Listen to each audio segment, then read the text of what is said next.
Chapter 24. Then Joshua assembled all the tribes of Israel at Shechem. He summoned the elders, leaders, judges, and officials of Israel, and they presented themselves before God.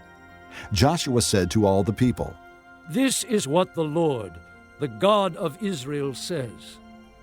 Long ago your forefathers, including Terah, the father of Abraham and Nahor, lived beyond the river and worshipped other gods. But I took your father Abraham from the land beyond the river and led him throughout Canaan and gave him many descendants. I gave him Isaac, and to Isaac I gave Jacob and Esau. I assigned the hill country of Seir to Esau, but Jacob and his sons went down to Egypt. Then I sent Moses and Aaron, and I afflicted the Egyptians by what I did there, and I brought you out. When I brought your fathers out of Egypt, you came to the sea, and the Egyptians pursued them with chariots and horsemen as far as the Red Sea. But they cried to the Lord for help, and he put darkness between you and the Egyptians. He brought the sea over them and covered them. You saw with your own eyes what I did to the Egyptians. Then you lived in the desert for a long time. I brought you to the land of the Amorites who lived east of the Jordan. They fought against you, but I gave them into your hands. I destroyed them from before you, and you took possession of their land. When Balak, son of Zippor, the king of Moab, prepared to fight against Israel, he sent for Balaam, son of Beor, to put a curse on you. But I would not listen to Balaam, so he blessed you again and again, and I delivered you out of his hand. Then you crossed the Jordan and came to Jericho.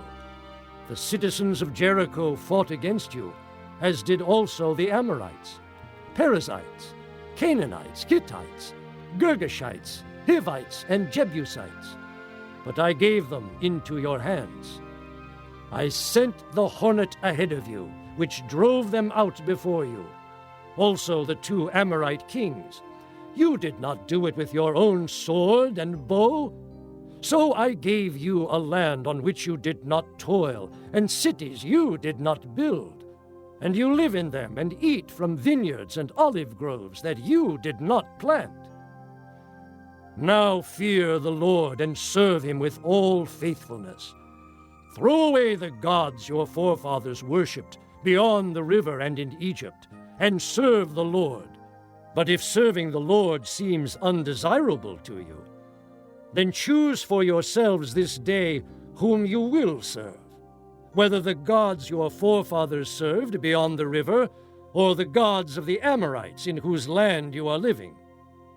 But as for me and my household, we will serve the Lord." Then the people answered, "Far be it from us to forsake the Lord to serve other gods. It was the Lord our God himself who brought us and our fathers up out of Egypt, from that land of slavery, and performed those great signs before our eyes. He protected us on our entire journey and among all the nations through which we traveled. And the Lord drove out before us all the nations, including the Amorites who lived in the land. We too will serve the Lord, because he is our God." Joshua said to the people, You are not able to serve the Lord. He is a holy God. He is a jealous God. He will not forgive your rebellion and your sins. If you forsake the Lord and serve foreign gods, he will turn and bring disaster on you and make an end of you after he has been good to you. But the people said to Joshua, "No, we will serve the Lord." Then Joshua said, You are witnesses against yourselves that you have chosen to serve the Lord.